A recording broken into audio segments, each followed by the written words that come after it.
আসসালামু আলাইকুম। Recipe by beauty চ্যানেলে আপনাদেরকে স্বাগত জানাই। প্রতিদিনের মতো আজকে আবারও চলে আসলাম একটা দারুণ রেসিপি নিয়ে।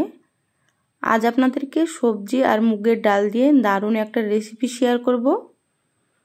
এই রেসিপিটা খেতে ভীষণ সুন্দর হয়, আপনারা স্কিপ না করে পুরো রেসিপিটা দেখবেন। এই রেসিপিটা যাকে খাওয়াবেন সে বারবার খেতে চাইবে, এতটা সুন্দর হয় খেতে। তো স্কিপ না করে আপনারা পুরো রেসিপিটা দেখে নেবেন। আশা করছি আপনাদেরকে এই রেসিপিটা ভালো লাগবে। চলুন রেসিপিটা শুরু করি।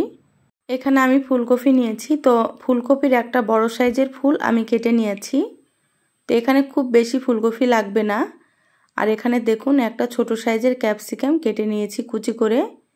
আর 100 গ্রাম নিয়েছি মুগের ডাল। আর এখানে একটা গাজর আমি কুচি করে নিয়েছি, দেখতেই পাচ্ছেন কিভাবে কেটে নিয়েছি। এখানে একটা মিডিয়াম সাইজের আলু এইভাবে করে আমি কেটে নিয়েছি। আর এখানে নিয়েছি একটা টমেটো, তো টমেটো আমি কুচি করে কেটে নিয়েছি। সবজিগুলো আপনারা এইভাবে ছোট করে কেটে নেবেন। তো সবজিগুলো আমি প্রথমেই ভালোভাবে ধুয়ে তারপরে কেটে নিয়েছি। এবার গ্যাস অন করে কড়াই দিয়ে দিলাম। এবার এখানে আমি মুগের ডালগুলো দিয়ে দিলাম।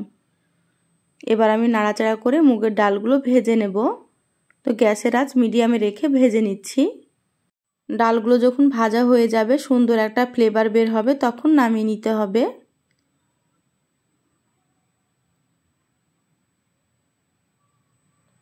দেখুন ডালগুলো ভাজা হয়ে গিয়েছে আর কালারটাও চেঞ্জ হয়ে গিয়েছে। এবার আমি নামিয়ে নিচ্ছি। তো ডালগুলো আমি বাটিতে ঢেলে নিয়েছি। কড়াইটা আবারও গ্যাসে দিয়ে দিলাম। এবার এখানে আমি পানি দিয়ে দিলাম 2 কাপ। পানি হালকা গরম হয়ে গেলে এবার আমি ডালগুলো ধুয়ে দিয়ে দিচ্ছি। তো ডালগুলো আমি একবার ধুয়ে নিয়েছি একটু বেশি করে পানি দিয়ে। তো বারবার এই ডালগুলো ধুলে কিন্তু ভাজার যে একটা ফ্লেভার সেটা চলে যাবে। তো একটু বেশি করে পানি দিয়ে আপনারা একবারই ধুয়ে নেবেন। এবার এখানে দেখুন সামান্য একটু হলুদের গুঁড়ো দিয়ে দিলাম। আর 1 চামচ দিয়ে দিলাম সরষের তেল। সরষের তেল দিলে ডালগুলো উতলে পড়ে যাবে না, সেজন্য এখানে আমি সরষের তেল দিয়ে দিলাম। এবার ঢাকা দিয়ে 10 মিনিট আমি সেদ্ধ করে নেব। তো ফিরে আসলাম 10 মিনিট পর। আপনাদেরকে দেখাচ্ছি, দেখুন ডালগুলো খুব সুন্দর সেদ্ধ হয়ে গিয়েছে। আর এইভাবে আমি সেদ্ধ করে নেব, এর থেকে বেশি গলিয়ে ফেলবো না। তো ডালগুলো আমি ঢেলে নিয়ে কড়াইটা আবারও পরিষ্কার করে গ্যাসে দিয়ে দিলাম। এখানে 2 টেবিল চামচ সরষের তেল। এই রান্নাটা কিন্তু সরষের তেলে খেতে বেশি ভালো লাগবে। তেলটা খুব ভালোভাবে গরম করে নিচ্ছি। এবার দেখুন এখানে সামান্য একটু হলুদের গুঁড়ো দিয়ে দিলাম। গরম তেলে হলুদ গুঁড়ো দিলে কিন্তু সবজি দেওয়ার পরে তেলটা ছিটকাবে না, সেজন্য এখানে আমি সামান্য একটু হলুদ দিয়ে দিলাম। এবার এখানে দেখুন ফুলকপি, গাজর আর আলুগুলো দিয়ে দিলাম। এবার আমি এখানে দিয়ে দিচ্ছি সামান্য একটু লবণ। এবার গ্যাসের আঁচ হাই হিটে রেখে আমি সবজিগুলো নাড়াচাড়া করে ভেজে নেব। তো এই সবজিগুলো একটু ভেজে নিলে কিন্তু খেতে খুবই ভালো লাগবে। তো এইভাবে আপনারা অবশ্যই ভেজে নেবেন সবজিগুলো। যারা এতক্ষণ ভিডিওটি দেখছেন একটা লাইক দিয়ে ভিডিওটি কন্টিনিউ করবেন। আপনাদের একটা লাইক পরবর্তী ভিডিও বানাতে আমাকে অনেক উৎসাহ জাগায়। দেখুন সবজিগুলো আমি হালকা করে ভেজে নিলাম। এবার এখানে আমি দিয়ে দিলাম ক্যাপসিকামগুলো।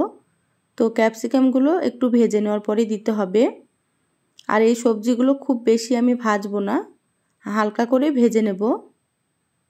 ক্যাপসিকাম দেওয়ার পরে আরও 2 মিনিট আমি ভেজে নেব। তো দেখুন সবজিগুলো ভাজা হয়ে গিয়েছে, এইভাবেই ভেজে নিতে হবে। এবার আমি সবজিগুলো তুলে নিচ্ছি। তেলটা খুব ভালো মতো করে একটু ঝরিয়ে নিচ্ছি। এই রেসিপিটা খেতে ভীষণ ভালো লাগে, অবশ্যই আপনারা পুরো রেসিপিটা দেখে নেবেন। এই রেসিপিটা মাছ মাংসের স্বাদকেও কিন্তু হার মানাবে। দেখুন সবজিগুলো তুলে নিয়েছি। ওই তেলের মধ্যে আমি দিয়ে দিলাম 1/2 চামচ গোটা জিরে আর দিয়ে দিচ্ছি 2টো শুকনো লঙ্কা। এবার আমি একটু ভেজে নেব। এবার এখানে দিয়ে দিচ্ছি একটা পেঁয়াজ কুচি। তো পেঁয়াজটা আমি ছোট করে কেটে নিয়েছি, দেখতেই পাচ্ছেন। পেঁয়াজ নাড়াচাড়া করে একটু লাল করে ভেজে নেব।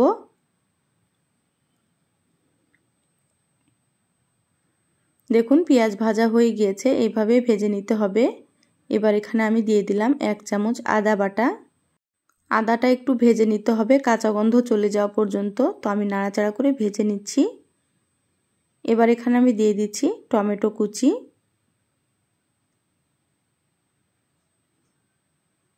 এবার আমি দিয়ে দিচ্ছি স্বাদ মতো লবণ। তো লবণটা বুঝে দিতে হবে, যেহেতু সবজি ভাজার সময় আমি লবণ দিয়েছিলাম, তো সেটা বুঝেই কিন্তু লবণটা দিয়ে দিতে হবে। এবার আমি নাড়াচাড়া করে টমেটো একটু নরম করে নেব। এখানে লবণ দিয়েছি সেজন্য খুব তাড়াতাড়ি টমেটো নরম হয়ে যাবে। দেখুন টমেটো খুব সুন্দর মতো নরম হয়ে গিয়েছে।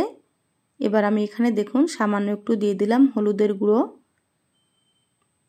আর দিয়ে দিচ্ছি 1 চামচ জিরে এবং ধনে গুঁড়ো। এবার এখানে অল্প পরিমাণে পানি দিয়ে দিলাম। এবার মশলাটা নাড়াচাড়া করে একটু কষিয়ে নিচ্ছি। তো মিডিয়াম আঁচে 2 থেকে 3 মিনিট মশলাটা আমি কষিয়ে নেব। 3 মিনিট আমি মশলাটা কষিয়ে নিয়েছি। এবার এখানে আমি সবজিগুলো দিয়ে দিলাম, আর এখানে দেখুন সেদ্ধ করা মুগের ডাল দিয়ে দিলাম। একসাথে খুব ভালোভাবে নাড়াচাড়া করে কষিয়ে নেব। আমার চ্যানেলে আরও অনেক রেসিপি আছে, চাইলে আপনারা আমার রেসিপিগুলো দেখে আসতে পারেন। কিছু রেসিপির লিংক আমি আই বাটনে দিয়ে দেব, আপনারা সেখান থেকেও দেখে নেবেন। দেখবেন আমার রেসিপিগুলো আপনাদেরকে খুব ভালো লাগবে। আর ভালো লাগলে লাইক শেয়ার করতে ভুলবেন না। দেখুন খুব ভালোভাবে কষিয়ে নিয়েছি। এবার এখানে আমি দিয়ে দিচ্ছি 2 কাপ গরম পানি। তো এখানে অবশ্যই গরম পানি দিতে হবে, তাহলে কিন্তু রান্নাটা খেতে খুবই ভালো লাগবে। খুব ভালোভাবে নাড়াচাড়া করে নিচ্ছি।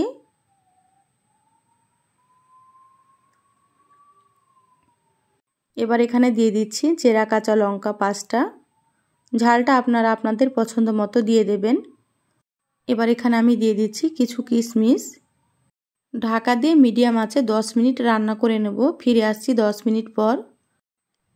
দেখুন ফিরে আসলাম 10 মিনিট পর। এবার আপনাদেরকে আমি নাড়াচাড়া করে দেখিয়ে দিচ্ছি। সবজিগুলো খুব সুন্দর সেদ্ধ হয়ে গিয়েছে, আর দেখুন কালারটাও খুব সুন্দর হয়েছে।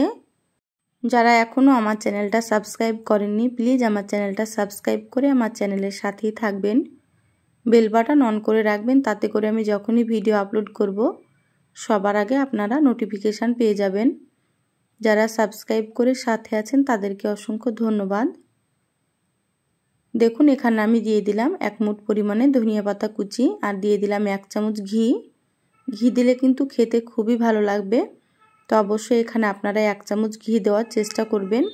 নাড়াচাড়া করে খুব ভালোভাবে মিশিয়ে নিলাম। রান্না হয়ে গিয়েছে। গ্যাস বন্ধ করে দিলাম ঢাকা দিয়ে। 5 মিনিট রেখে তারপরে এই তো সার্ভ করে নিয়েছি। দেখুন আর দেখতে কতটা সুন্দর হয়েছে। এই রান্নাটা কিন্তু খেতে ভীষণ ভালো লাগে, ভাত রুটি পরোটার সাথে খুবই ভালো লাগবে। তো এইভাবে আপনারা একবার হলেও রান্না করে খেয়ে দেখবেন। তা আমার এই রেসিপিটা আপনাদেরকে কেমন লাগলো অবশ্যই চ্যানেলের কমেন্ট বক্সে কমেন্ট করে জানাবেন। ভালো লাগলে একটা লাইক দিয়ে শেয়ার করে দিবেন। সবাই ভালো থাকবেন, সুস্থ থাকবেন। ফিরে আসবো আবারও কোনো নতুন রেসিপি নিয়ে।